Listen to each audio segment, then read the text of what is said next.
Hey guys, Spider here. Wanted to give you another little intro video here for the WarZ, and we're going to go through all your HUD indicators as well as all the controls and how that has an impact upon your gameplay. So we're going to start off with the indicators that are on screen on your heads-up display. In the top right, you'll see that you do have a vision and a sound indicator. Now, how that works, and I don't think it's 100% just yet because I'm pretty sure that the zombies react mostly to sound. So as you can see, your vision indicators, I think that used to be a little bit different. If I was prone, you wouldn't be able to see me as much, but the vision indicators seem to mostly coincide with the sound indicator. So if I'm walking regularly, you notice the sound indicator goes up as well as the visual indicator. I mean, the visual indicator almost is full. And if I'm sprinting by using the shift button, then my visual indicator is completely full, and my sound meter actually goes up a little bit. If I use a weapon, like a melee weapon, and I swing it, you can see how the sound indicator goes up, and that'll actually attract zombies. I mean, if you look at me sprinting, really, if you look at the sound meter with swinging a melee weapon, you're attracting potentially more attention if the zombies are reacting strictly to sound. And the same goes for if you're firing a weapon. So I have a primary weapon here, and watch the sound indicator, and it goes up as well. And it's pretty much the same as if I was using a melee weapon, which is kind of odd. But again, this is being alpha, so these might actually change as far as what a melee weapon may impact with the sound indicator and how that attracts zombies. So that's all related to how you're attracting zombies. The higher, more filled your indicator is, the more attention you're going to attract from the zombies. Okay, so let's go back down to the sort of middle left, or just lower left, and that's your chat. So you have a proximity chat. You just hit enter, and then you can type anything in you want. Hello, is anyone out there? Now, right now, there is no way to hide the chat. I wish there was a way to hide the chat, because sometimes it just sort of gets in the way, but at the same time, it's kind of funny to see people that are typing in the chat. In order to switch between proximity, and proximity chat has a pretty good radius. I don't know exactly how large a radius, but it's enough that you may not be able to know where the players are that are in your proximity, and you can actually mess around with other players by saying, I'm right behind you with my shotgun. So you can mess around with players that way. In order to switch to global chat, you hit F2. It switches to global chat. Hello, anyone out there in the WarZ world today? I am actually on a European server, so if I hit tab, I can see all the players that are on the server. When they do have implemented score into the game, then you may be able to see their score. You do see their alignment. You see their if they're a legend or not. If they bought the legend package. Apparently, Darren Sibberman has bought the legend package. So, and he's up there in the list. Okay. Going down to the bottom left, that is your health. Well, we'll start with a health indicator, which is the middle indicator. That's the dude, the person that's filled with red. As you lose health, that red will deplete, and if it gets to all black, where the red is completely gone, then you're dead. In order to replenish your health, you use bandages or painkillers. So when I actually use these items, actually maybe I'll just go through the other indicators first. The left indicator to the left of the body of the health indicator is your food indicator. So I'm actually getting low on food, and once I actually get too low on food, or if I get low on water, which is the right indicator, that will actually have some impact on your health. I don't think I've actually let it get down as far as enough into the having depleted them both entirely that it actually affects my health, but it does affect your health, and you start losing health. I mean, you can use bandages and painkillers, etc., to regenerate your health, but ideally you want to get some water and food. And then the last item is when you're sprinting. If I hit shift, there's a sprint meter. Okay, so I can sprint as long as that meter is full, and you can see it depleting. The orange meter is depleting, and once I get down to 0 orange meter, then I can't sprint. So I'm going to do that, actually. I'll get down to that.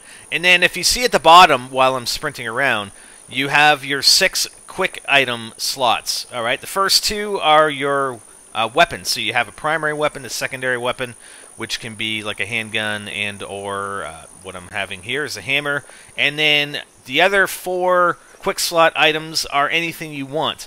Again, if you refer to my original video, my first introductory video, I recommended that in slot number 3, you put in antibiotics or DX bandages or a med kit. So that's your high health item. And then in slot number 4, you have your lower health item, bandages or painkillers. So you can see when your sprint meter gets down to 0, you can't sprint anymore. You have to rest for a little bit. You can hear me breathing.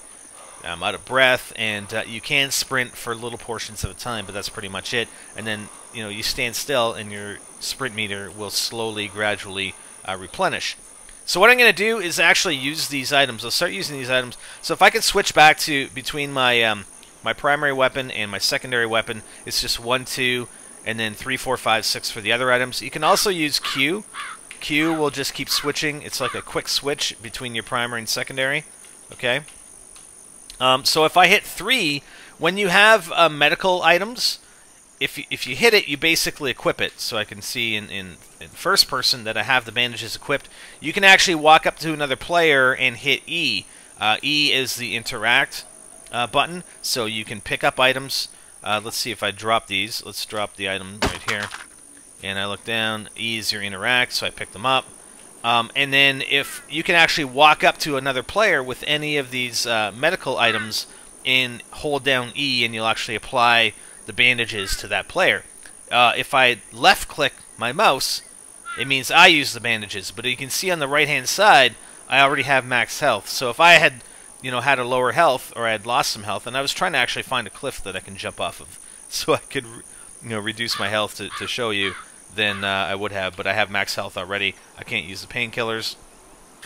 Alright guys, thought I would interject this into this that introductory video. I recorded this afterwards, but you can see that my food meter is down to 0, and it's actually red, indicating, hey man, you're out of food, you gotta go find some food.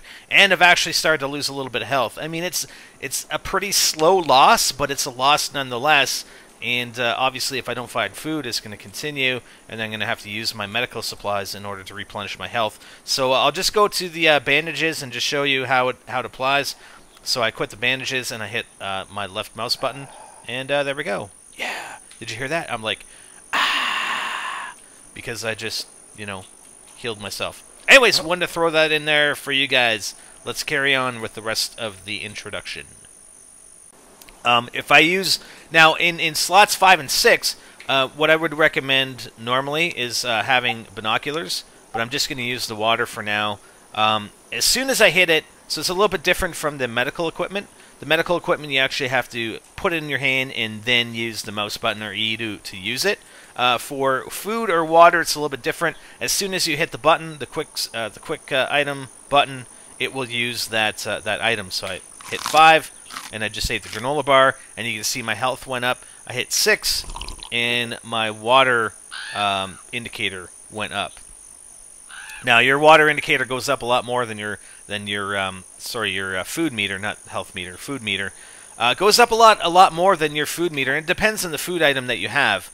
But normally the food item or the food indicator is the one that you usually run out of more often because there's less food in the world than there is water. Plus, it doesn't impact it necessarily as much as drinking a bottle of water would impact your water meter.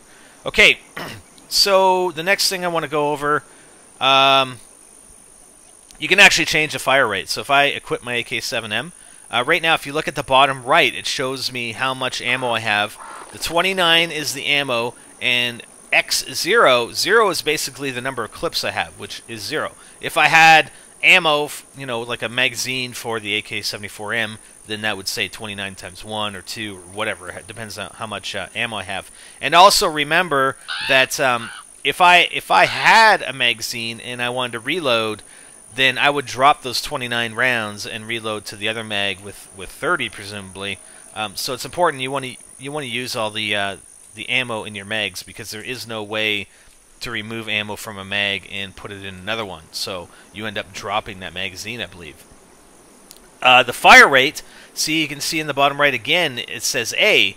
Some of the weapons you can change the fire rate by hitting X. So if I hit X, then I can do a single fire, single shot, so semi-automatic basically. So I can switch between automatic and semi-automatic. There are other weapons that you can switch between automatic, semi-automatic, and 3-round burst, and I believe the M16 is such a weapon. I don't have one in my inventory, my global inventory, that has any ammo in it, so I couldn't show you that, but there are 3 fire rates that you can switch between depending on the weapon. And some weapons are automatic only, some weapons are semi-automatic only, and I'm not sure about if there are any weapons that are only burst fire.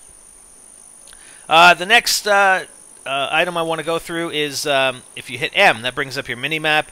You can see that I'm the white triangle down near the bottom right, and there's a settlement or safe zone right in front of me, and it just shows you you're basically where you are in the world, and it shows actually a lot of these locations have been named by the developers. When the alpha first came out, there were no names for any of the locations.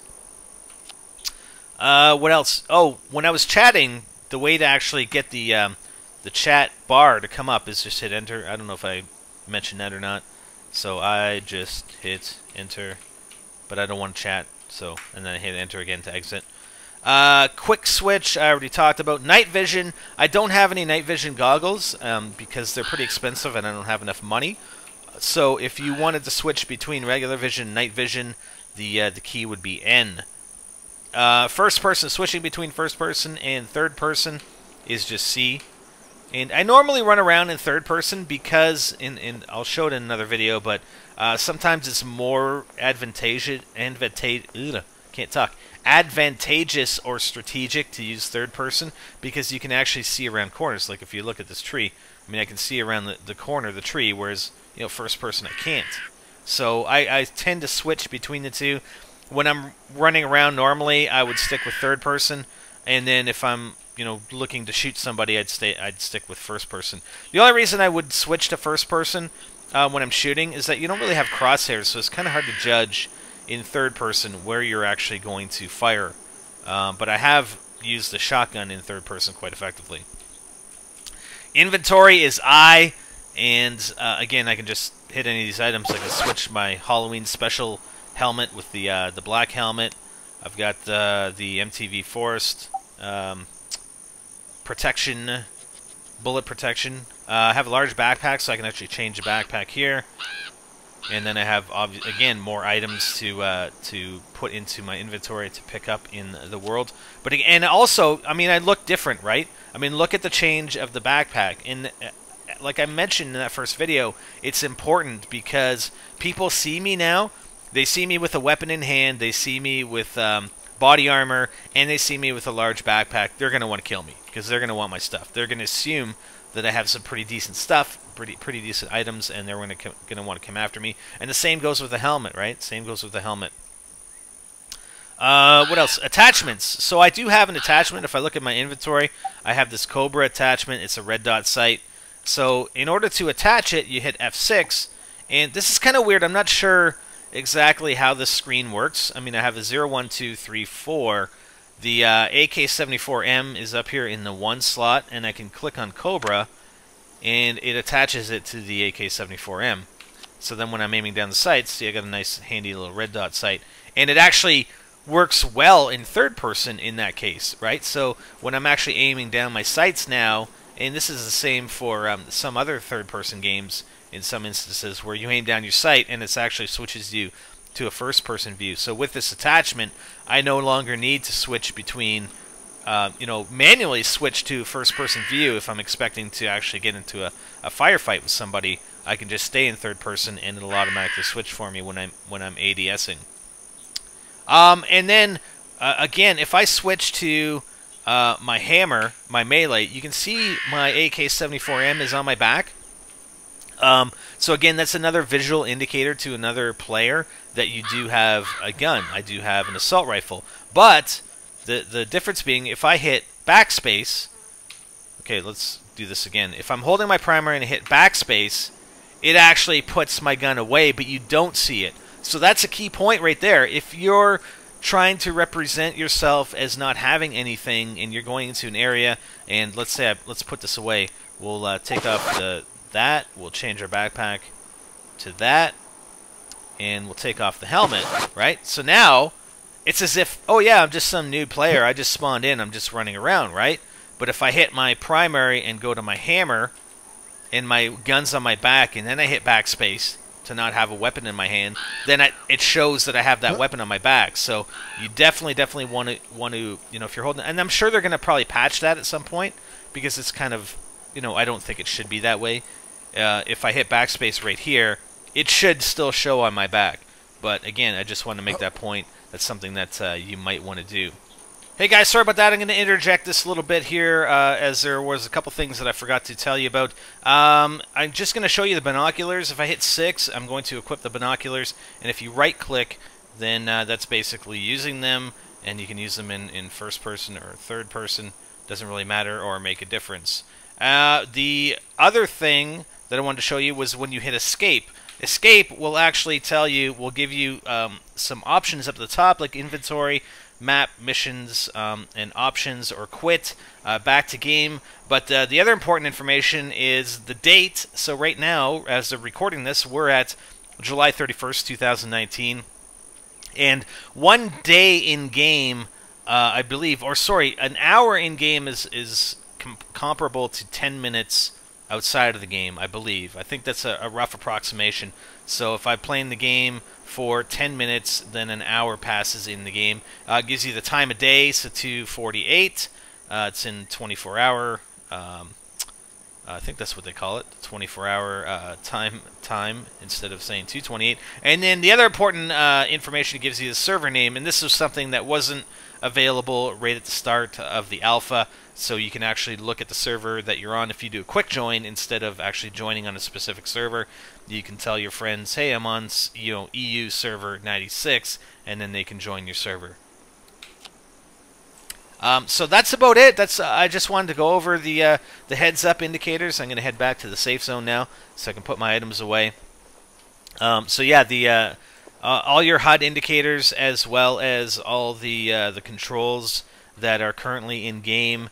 Again, just as I guess call it a part 2, or yeah, part 2 of an introductory series of videos that I wanted to bring to you guys to show you some of the things you can do in this fantastic zombie apocalypse world called the WarZ. Hope you guys enjoyed. We'll have more for you, definitely on an ongoing basis here in the world. And here's hoping that they're going to open up the rest of the map very, very soon.